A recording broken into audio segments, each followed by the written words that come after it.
যারা বৃন্দাবন যাওয়ার কথা ভাবছেন তাদেরকে আমি কয়েকটা কথা বলি, একটু গুরুত্ব দিয়ে শুনবেন।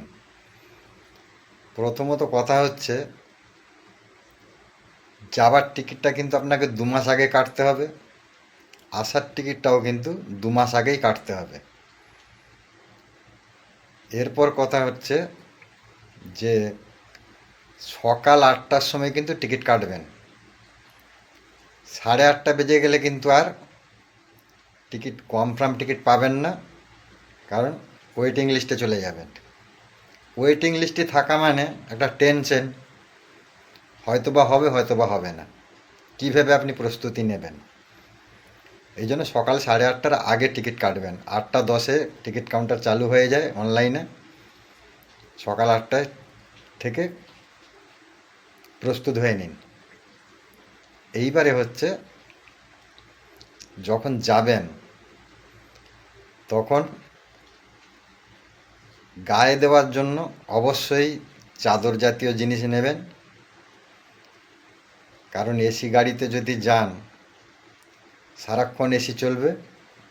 একটা কাপড় দেবে ওরা গায়ে দেওয়ার জন্য, তাতে কিন্তু ঠান্ডা লাগবে। এবার শুকনো কিছু খাবার বেশি করে নেবেন, চাল ভাজা, চিড়ে ভাজা, কিছু ফল, একটা ছোট ছুরি ফল কেটে খাওয়ার জন্য। সব থেকে বড় কথা হচ্ছে শুকনো শুকনো খাবার বেশি করে নেবেন, পাউরুটি, কলা, এসব বেশি করে নেবেন। কারণ আমরা বাঙালিরা নিরামিষ খাওয়া বলতে বুঝি পেঁয়াজ রসুন ও ভাত। কিন্তু আমি গিয়েছিলাম বৃন্দাবনেও দেখেছি, যে হোটেলে আমরা খাচ্ছিলাম তাতেও কদিন খাবার পর দেখি রসুনের গোড়া বেরিয়েছে। তো ওরা বলছে রসুন পেঁয়াজ শাকাহারীদের সবাই খায়। ট্রেনের মধ্যেও আপনি খাবার পাবেন, বলবে শাকাহারি শাকাহারি শাকাহারি খানা, তে গিয়ে যদি দেখেন লাস্টে পেঁয়াজ রসুন বেরোচ্ছে, তখন তো জিনিসটা খারাপ লাগবে। এইবার হচ্ছে, এ গেল দুটো ব্যাপার।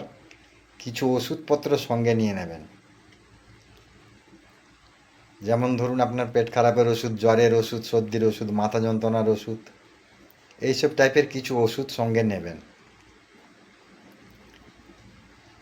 এবারে ব্যাপারটা হচ্ছে, গিয়ে থাকার চেষ্টা করবেন হোটেলটা এমন জায়গায় নেবেন যাতে প্রেম মন্দির এবং গৌরীগোপাল আশ্রমের মাঝামাঝি পড়ে।